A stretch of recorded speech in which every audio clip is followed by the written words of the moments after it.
मुबारकपुर में सर अब तक जितना भी चुनाव हुआ है कभी विकास पे नहीं हुआ, किसी मुद्दे पे नहीं हुआ। आज भी जो चेयरमैन उम्मीदवार हैं ये भी किसी मुद्दे पे नहीं है।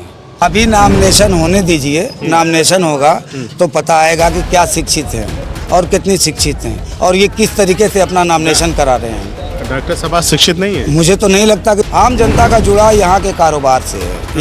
यहाँ बुनकर बसते हैं, बुनकरों के हालात बहुत ख़राब हैं। अगर यहाँ के कोई भी बुनकर नेता, बुनकरों का हालात कौन सही करेगा? मैं सही कर सकता हूँ। कैसे? कैसे? नगर पालिका फंड से। नगर पालिका फंड से बुनकरों का हालात सही हो जाएगा? बिल्कुल बिल्कुल। बिल्कुल। कमी क्या क्या है? बहुत सी कमियाँ हैं। हमारा कोई लीडर नहीं है। कोई लीडर नहीं? कोई लीडर नहीं है। कोई हमारी बात शासन प्रशासन तक नहीं पहुँचाता। कोई इनके पैसे, अगर इन लोगों ने मुझे उस लायक समझा और बनाया तो मैं अपने पैसे से इन लोगों की मदद करूंगा और विदेश जाने में और अलीगढ़ या किसी भी स्कूल में अगर ये जाना चाहेंगे तो उसको मैं अपने फंड से, अपने पैसे से।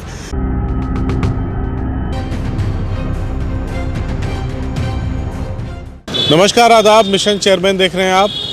इस वक्त उत्तर प्रदेश में नगरीय निकाय चुनाव की धूम है। चारों तरफ प्रत्याशी अपने प्रचार प्रसार में लगे हैं। हम भी निकले हैं घरों से और जानने समझने के लिए कि प्रत्याशियों के पास जनता के लिए उनके पिटारे में क्या है, क्या सोच है उनकी, क्या एजेंडा है, किस पर काम करेंगे। और यही सब जानने के लिए हम रात के 1 बजे मुबारकपुर नगर पालिका में मौजूद हैं। ये सड़क देखिए, रात के 1 बजे भी गुलजार है। लोग दुकानों पे चाय वगैरह ले रहे हैं और तफरीह कर रहे हैं, घूम रहे हैं। ऐसे में हमारी मुलाकात AIMIM के प्रत्याशी से हुई है और हम लोग उनसे बातचीत करेंगे और समझने की कोशिश करेंगे कि चुनाव में उन्होंने भी चुनावी समर में वो भी कूद पड़े हैं, तो क्या उनके मुद्दे हैं, क्या जनता से वो कहना चाहते हैं और किन मुद्दों पर वो चुनाव लड़ेंगे। इन्हीं सब बातों पे चर्चा करेंगे। स्वागत है आपका। मेरा नाम नसरुद्दीन अंसारी है। मैं प्रतिनिधि हूँ। चूँकि ये चुनाव आइन के मुताबिक महिला है। हाँ, महिला सीट पर मैं अपनी बच्ची को उतारा हूँ जो आपको पूरा फुल टाइम नगर पालिका में देंगी और एजुकेटेड है। और मैं खुद एक सरगर्म लीडर के हैसियत से कस्बे में तकरीबन 40 सालों से काम कर रहा हूँ। उम्र कितनी है? 54 साल। 54 साल। और 2000 में मैं नगर पालिका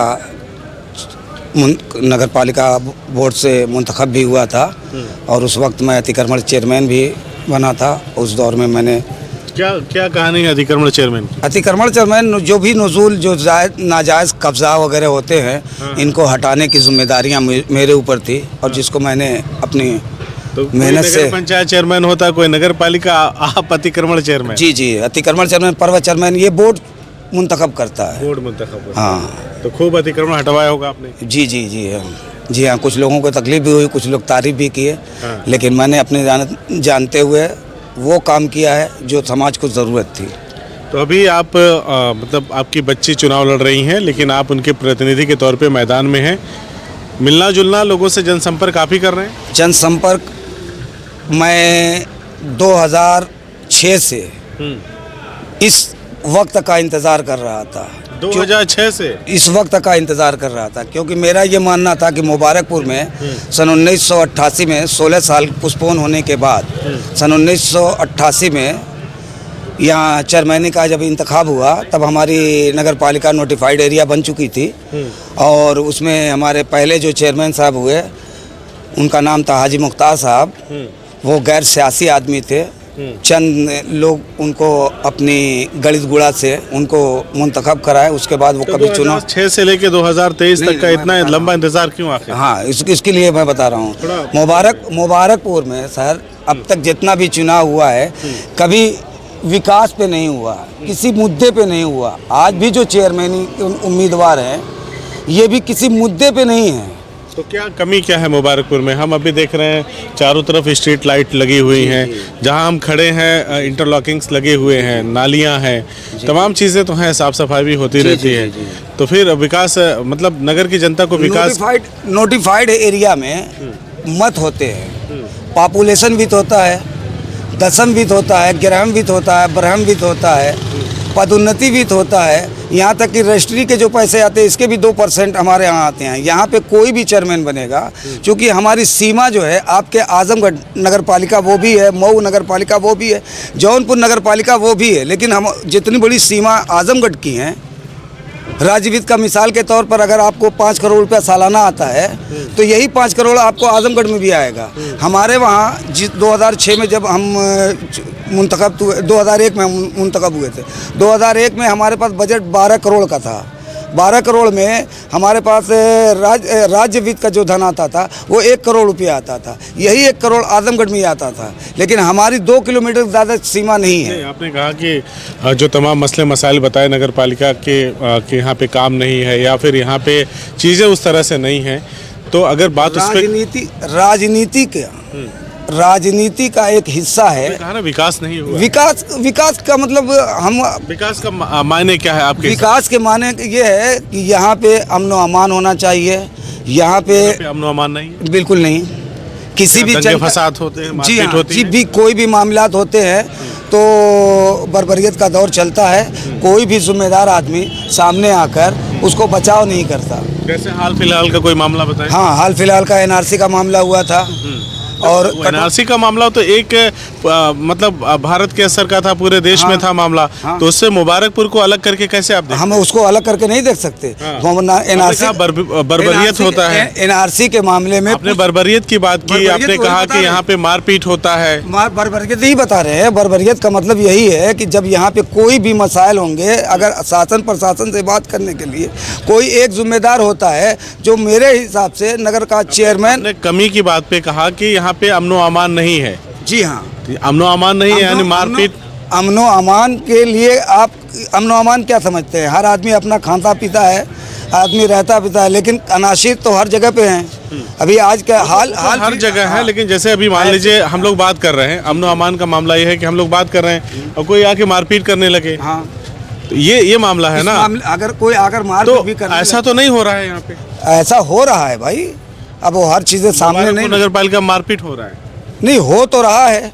अच्छा, मारपीट का मतलब आप ऐसा कुछ रहा तो फिर आप बताइएगा, हम उसको भी दिखाएंगे कि किस तरह से। इंशाल्लाह जरूर बताएंगे। इंशाल्लाह मतलब मुआयद मिन अल्लाह, आप अल्लाह से वादा कर रहे हैं कि ऐसा हो और तो हम आपको वहाँ का। हाँ, चलिए, खैर कोई बात नहीं। दूसरा बात बताइए जिससे आम जनता का जुड़ाव है।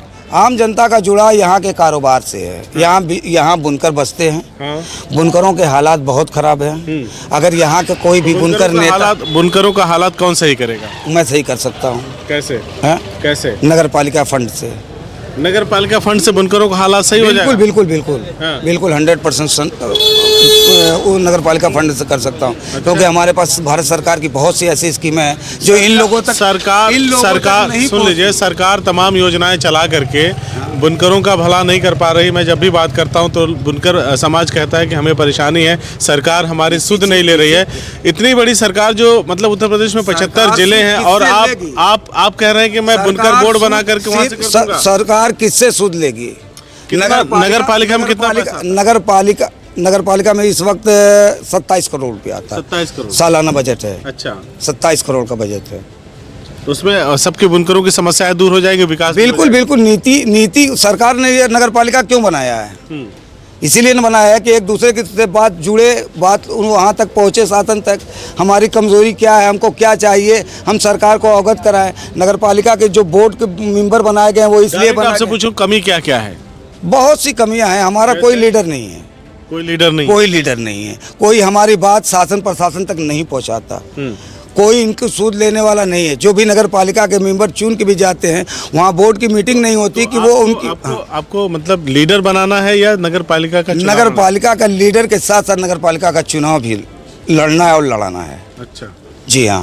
मतलब आप नगर पालिका का चुनाव जीत के जाएंगे सरकार से, यहाँ के लोगों की बात? यहाँ की, हाँ, हम तो अगर नगर पालिका में जीत के गए तो यहाँ की सारी समस्याओं को सरकार से हम बात करेंगे, सरकार से हम मांग करेंगे। इतने मैं सिर्फ आजमगढ़ की बात करूँ तो कोई एक ऐसा मिसाल बता दीजिए जो चेयरमैन जीता हुआ गया हो, सरकार से बैठ के मुख्यमंत्री से बात किया हो। ऐसा तो आजमगढ़ का तमाम, हम शीला दीक्षित के बारे में हम जानते हैं कि ये बराबर जाती थी, मगर हमारे शीला श्रीवास्तव जी हाँ, बिल्कुल जाती थी।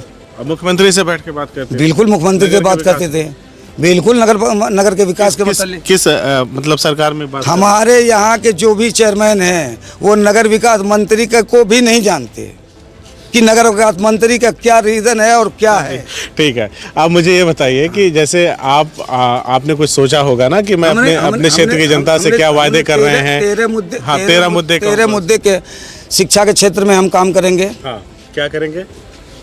जो भी गरीब बच्चे अगर तालीम हासिल नहीं कर पाते, जैसे तो तमाम स्कूल खुलवाई हुई है। जी हाँ उनको तो ऐसे ही जा रहे हैं स्कूलों में, वैसे ही जा रहे हैं। हाँ। लेकिन इनको पहुंचाने वाला कोई नहीं है। पहुंचाने वाला मतलब ये तो जिनके बच्चे हैं उनकी जिम्मेदारी है। अरे भाई, तो अगर ऐसा अगर होता, जिनके बच्चे हैं अगर उनकी जिम्मेदारी होती, सारी समस्याएं पेमेंट की हैं, पैसे की हैं। हमारे बुनकरों के हालात ऐसे हैं कि सिर्फ खाते हैं और पीते। मतलब आपके हिसाब से आप घर घर से बच्चों को जागरूक करेंगे या कलेक्ट करेंगे, उनको स्कूल पहुँचाएंगे। अच्छा, फिर दूसरा ये है कि जो बाहर जाने वाले बच्चे हैं या जो भी रोजगार से नहीं जुड़े हैं, उनके मुतालिक हम अपने कस्बे के लोगों से मिलकर बात करेंगे और उनको उस मुकाम तक पहुंचाएंगे जिस लायक वो रहेंगे इंशाल्लाह। क्या करेंगे? अब ये हर बातें, हर चीज को खुलासा मैनिफेस्टो है, खुलासा नहीं करेंगे। इनको इस लड़के को नहीं पता होगा, इनको नहीं पता होगा कि आप क्या करने जा रहे हैं, आप बताएंगे ही नहीं तो कैसे पता चलेगा? मैनिफेस्टो जो ऐसा है वो आईन के मुताबिक है। आईन के मुताबिक ये है कि हम जिस नगर पालिका में रहते हैं। कहा कि मैं यहाँ के बच्चों को बाहर भेजने की बात आपने किया, ठीक है। वो मैं अपने फंड से, अपने पैसे, अगर इन लोगों ने मुझे उस लायक समझा और बनाया तो मैं अपने पैसे से इन लोगों की मदद करूँगा और विदेश जाने में, और अलीगढ़ या किसी भी स्कूल में अगर ये जाना चाहेंगे तो उसको मैं अपने फंड से, अपने पैसे से। चलिए, 2 हो गया।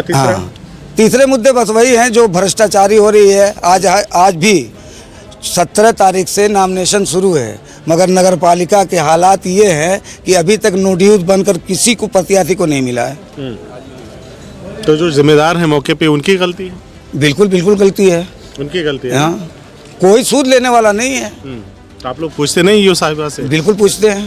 क्या आज उसी को पूछने का नतीजा ये है कि आज बैठी हुई हैं अभी तक। अच्छा, कल देने धमक है, कल मिल जाएगा? कल मिल जाएगा इंशाल्लाह। अच्छा, और क्या है आपके मैनिफेस्टो में? बहुत सी चीजें हैं, बहुत सी भ्रष्टाचारी, बहुत सी चीजें में कितने 13 मुद्दे हैं हमारे। 13 मुद्दे उंगलियों पे गिनाए जा सकते हैं साहब? नहीं गिनाए जा सकते साहब। 13 मुद्दे हैं, 13 मुद्दे हैं, नहीं गिनाए जा सकते हैं। चलिए, आप ऐसे लोगों से, युवाओं से मिल रहे हैं तो लोग कितनी आपकी बात को समझ पा रहे हैं? अब तो वो युवा ही बताएंगे। भाई, आपको तो लगता होगा ना। बिल्कुल कि मैं इनसे आपने बात किया तो आपकी बात सुन के कितना इत्तेफाक रखते हैं आपकी बातों से? 100%। आप खुद बात कर लीजिए। मैं तो आपसे बात करने आया हूँ। जब उनसे बात करना होगा तो भी मैं करूँगा, ठीक है। फिलहाल तो हम आपसे बात कर रहे हैं। तो आपको लगता है कि सारे लोग आपकी बातों को समझ रहे हैं, आपके जो मुद्दे हैं उस पर वो कन्वे कर रहे हैं कि ठीक है, हमारे लिए सबसे बेहतर कैंडिडेट एकदम यही ना जी। तो कितना लग रहा है, क्या चांसेस है चुनाव जीतने के? देखिए, यहाँ के जो हालात हैं, यहाँ के जो लोग हैं, मैं इनके दरमियान से आया हूँ और इस उम्मीद पर आया हूँ कि इस बार चुनाव मैं ही जीतूँगा। रीज़न सिर्फ ये है कि इन लोगों के पास न कोई प्रत्याशी है, न कोई मुद्दे हैं। प्रत्याशी नहीं है? कोई प्रत्याशी नहीं। अगर प्रत्याशी है तो ये डॉक्टर शमीम साहब हैं। हाँ, उनकी बिटिया चुनाव लड़ रही हैं। डॉक्टर सबा चुनाव लड़ रही हैं और हाजी अब्दुल मजीद की पुत्र वधू लड़ रही हैं। अभी नामिनेशन होने दीजिए, नामिनेशन होगा तो पता आएगा कि क्या शिक्षित हैं और कितनी शिक्षित हैं और ये किस तरीके से अपना नामिनेशन करा रहे हैं। डॉक्टर सबा शिक्षित नहीं है? मुझे तो नहीं लगता कि साक्षात। आप समझ रहे हैं मेरी बात को? मैं आपकी बात को समझ रहा हूँ। उनके नाम के आगे डॉक्टर उनके नाम के आगे लगा। डॉक्टर के लिए, चेयरमैनी लड़ने के लिए जो उम्र दरकार होनी चाहिए, वो जिन लोगों को ये शो कर रहे हैं, ये मेरा मानना है कि उनकी उतनी उम्र होती तो ये लोग अपनी मार्कशीट वगैरह जिस तरीके से अब तक ला दिए होते। ये अगर इंटर और हाई स्कूल और की मार्कशीट से अगर ये अपना नामिनेशन कराएंगे तभी ना आप साक्षरता मानेंगे। अगर ये डॉक्टर के नाम, वो भी नहीं है। नहीं, डॉक्टर तो हैं। फिर क्या? फिर उम्र का मुझे डाउट यही है कि उम्र नहीं है उनकी। डॉक्टर है, उनकी उम्र नहीं है। डॉक्टरी लेने के लिए आप हाई स्कूल के बाद, इंटर के बाद आप कोई भी साइट चेक कर सकते हैं। और पैसे के बुनियाद पर आप कहीं से भी एडमिशन ले सकते हैं। नीट की परीक्षा आपको लगता है इस वजह से वो खारिज हो जाएगा उनका मामला? मुझे तो लगता है अच्छा, खारिज नहीं होगा। हाँ, दूसरे का मामला कैसे नहीं निपटाएंगे? खारिज कहाँ नहीं, होगा? ये दूसरे का ये मामला हिंदुस्तान है। दूसरे का आप भी ओवैसी साहब के जैसा गोल गोल घुमा के फेंक दे रहे हैं। नहीं नहीं, मैं गोल गोल घुमा नहीं रहा हूँ। दूसरे का मामला वक्त आने कैसे दीजिए। निपटाएंगे? दूसरे का मामला कैसे? दूसरे का मामला भी करीब करीब यही आएगा। अच्छा, दूसरे का मामला। हाँ, नाम ये- सो अलग करे मान ये। लें कि आप इस तरह से चुनाव जीतने की तैयारी में हैं। चुनाव जीतने की तैयारी में ये मत मानिए, चुनाव में लड़ने वाला हूँ और लड़ता रहता हूँ। और ऐसा तो नहीं होगा कि ऐन वक्त पे आप बोरिया बिस्तर लेकर के नहीं, ऐसा कहीं तो साइड हो जाएंगे, नहीं अपने ऐसा दल में? ऐसा तो कभी नहीं हो सकता, क्योंकि मैं ऑल इंडिया मजलिस इत्तेहादुल मुस्लिमीन का प्रत्याशी चलिए, हूँ। आखिरी सवाल मेरा यही है कि क्षेत्र की जनता से क्या कहना है? क्षेत्र की जनता से यही कहना है कि आपके सामने मुद्दे के साथ मैं आया हूँ।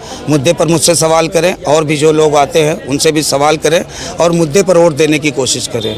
कौन जीतेगा कौन हारेगा इस पर ध्यान न देकर आप सिर्फ मुद्दे पर वोट करें, ताकि आने वाला कल हमारा और हमारे बच्चों का भविष्य बेहतर हो। चलिए, हमसे बातचीत करने के लिए बहुत बहुत शुक्रिया। शुक्रिया, thank you. CIB India news की सभी खबरों को देखने के लिए लाल रंग की बटन को दबाकर चैनल को सब्सक्राइब जरूर करें, घंटी जरूर दबाएं ताकि हमारी सभी खबरों के नोटिफिकेशंस आप तक पहुंचते रहें।